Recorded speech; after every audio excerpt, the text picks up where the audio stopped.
আমি তিনিচুকীয়াত মটক ৰজা সৰ্বানন্দ সিংহৰ ৰাজধানীত আমি অসম সন্মিলিত মহাসংঘৰ উদ্যোগত সদৌ অসম আহোম সভা, সদৌ অসম মটক সন্মিলন আৰু অসম মৰাণ সভা এই তিনিটা খিলঞ্জীয়া জনগোষ্ঠীৰ সভাপতিসকল আৰু অসম সন্মিলিত মহাসংঘৰ সভাপতি প্ৰমুখ্যে আমি আজি এখন গুৰুত্বপূৰ্ণ বৈঠকত আমি মিলিত হওঁ আৰু তাৰ পিছত আমি আনুষ্ঠানিকভাৱে আমি কিছু কথা অসমৰ ৰাইজলৈকে আমি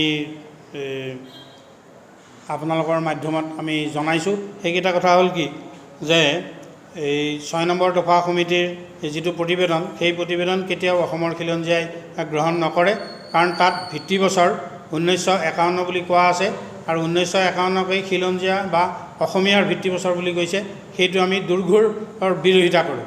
আমি স্পষ্টভাৱে কৈছোঁ যে 1826 বংশধৰ আন্তঃৰাষ্ট্ৰীয়ভাৱেই খিলঞ্জীয়া আৰু 1826 পৰা 1951 ভিতৰত যিখিনি মানে লোক ব্ৰিটিছে থৈ গ'ল তেওঁলোকক আমি ভাৰতীয় নাগৰিক কৈছোঁ। তেওঁলোকে ভাৰতীয় নাগৰিক হিচাপে সকলো সুবিধা পাই আছে আৰু পাই থাকিব অনিৰ্দিষ্ট কালৰ কাৰণে।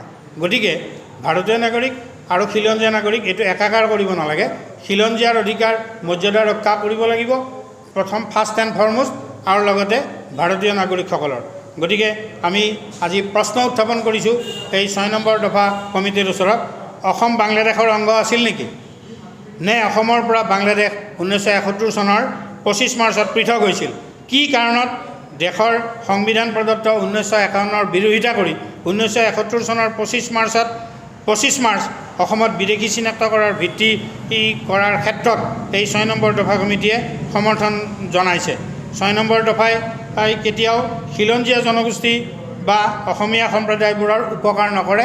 ই কেৱল উপকাৰ কৰিব অবৈধ বিদেশী আৰু বহিৰাগত লোকৰহে। গতিকে আজি আমি এই সংবাদ মাধ্যমৰ জৰিয়তে এই কথা আমি স্পষ্ট কৰিছোঁ যে 1826 পৰা 1951লৈকে যিসকল ইয়াত ব্ৰিটিছে আনি থৈ গ'ল সেইসকল আমাৰ পূৰ্বপুৰুষে ভাৰতীয় নাগৰিক হিচাপে মানি লৈছে। তেওঁলোকে ৰাজনৈতিক অধিকাৰ, মাটি সম্পদৰ অধিকাৰ যি পাইছে ভাৰতীয় নাগৰিক হিচাপে পাই আছিল আৰু পাই থাকিব। আৰু তেওঁলোকে সদায় খিলঞ্জীয়া যিসকল ইয়াৰ ৰাজৰ বিভিন্ন ৰাজবংশৰ বংশধৰ আহোম, মৰাণ, মটক, চুতীয়া, কছাৰী, কোচ ইত্যাদি যিবোৰ আমাৰ খিলঞ্জীয়া জাতি জনগোষ্ঠী আছে এইসকলৰ সৈতে আমাৰ ভাৰতীয় নাগৰিকসকলে সহাৱস্থান কৰা উচিত, মিলা প্ৰীতিৰে বসবাস কৰা উচিত আৰু ৰাজনৈতিক ক্ষেত্ৰতো ঐক্যবদ্ধভাৱে আগবঢ়া উচিত। তেতিয়াহে অসমত শান্তি প্ৰতিষ্ঠা হ'ব আৰু অসমখন শান্তিৰে থাকিব আৰু সকলোৰে উপকাৰ হ'ব।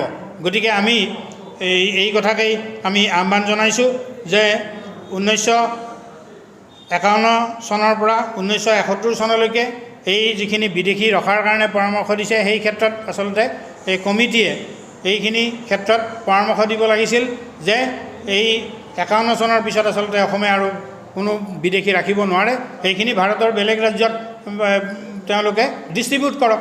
কিন্তু সেইটো তেওঁলোকে পৰামৰ্শ নিদিলে, বৰঞ্চ 71লৈকে অবৈধ বিদেশী ৰখাৰ পৰামৰ্শ দিলে বা নাগৰিকত্ব বা ভোটাৰ তালিকাত নাম ভৰাৰ পৰামৰ্শ দিলে। এইটো অত্যন্ত দুৰ্ভাগ্যজনক, এইটো অত্যন্ত পেথেটিক। আৰু সেইকাৰণে এই ক্ষেত্ৰত অসমৰ খিলঞ্জীয়াই এনেধৰণৰ কথা কেতিয়াও গ্ৰহণ নকৰে। খিলঞ্জীয়াৰ অধিকাৰ মৰ্যাদা ৰক্ষা হ'বই লাগিব আৰু ভাৰতীয় নাগৰিকসকলৰো ৰক্ষা হ'ব লাগিব। 1951 হ'ব তাৰ ভিত্তিবছৰ।